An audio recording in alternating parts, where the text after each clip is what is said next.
24 heures après l'annonce du massacre de plusieurs centaines de réfugiés palestiniens dans les camps de la banlieue de Beyrouth-Ouest, l'identité des coupables demeure incertaine, même si une majorité de témoignages, pour l'instant, désignent les milices du commandant dissident libanais, M. Haddad. C'est la seule incertitude à propos de ce massacre, car il y a pour le reste unanimité de ton dans le monde entier pour condamner cette horreur. Le mot revient en permanence dans les déclarations des chefs d'État, dans les protestations des personnalités de tous bords. Aux États-Unis comme en Union soviétique, le crime atroce, s'il est interprété parfois différemment, ne trouve aucun défenseur. Quant à Jérusalem, où M. Begin a ordonné une enquête, l'embarras règne. Les interrogations et aussi la colère de l'opposition, une manifestation vient d'avoir lieu devant le domicile de M. Begin à Jérusalem. Mais d'abord, un regard immédiat sur Beyrouth ce matin. Beyrouth après le massacre, avec tout de suite des images. Vous ne pouvez pas y aller, c'est trop dangereux. L'armée israélienne qui s'est déployée ce matin dans les camps palestiniens de Sabra et de Shatila embarre l'accès aux journalistes. Nous sommes là pour rassurer les réfugiés, a précisé tout à l'heure un officier israélien, alors qu'un début de panique s'était emparé de la population aux premières heures de la matinée.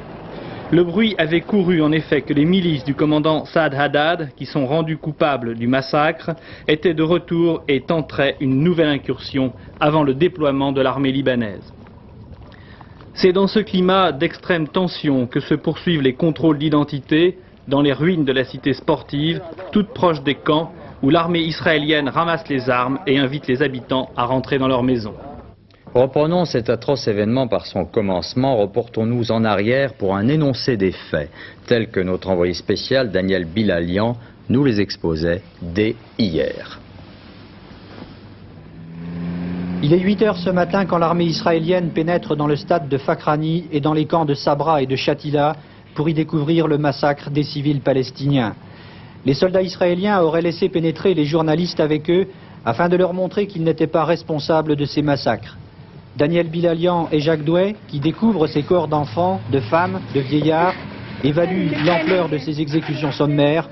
On parle de plus d'1 millier de morts.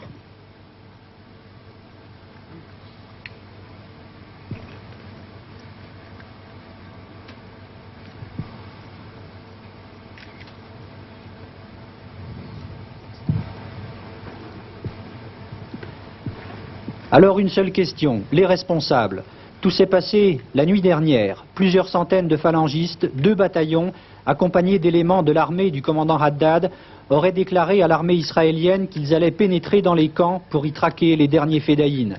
Les Israéliens les auraient donc laissés passer, puis tout a dégénéré en massacre. Les témoignages mettent ainsi d'abord en cause phalangistes et soldats du commandant dissident Saad Haddad.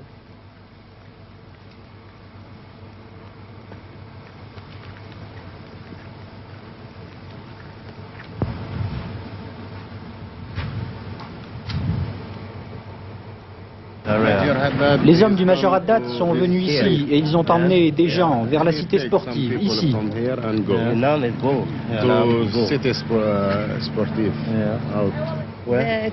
Ce sont les Kataeb, les phalanges ou les soldats du Major Haddad. Je ne sais pas car ils avaient le cèdre libanais ici. Ils m'ont demandé pourquoi pleurez-vous et ils voulaient tuer. Et puis les soldats israéliens m'ont emmené avec eux.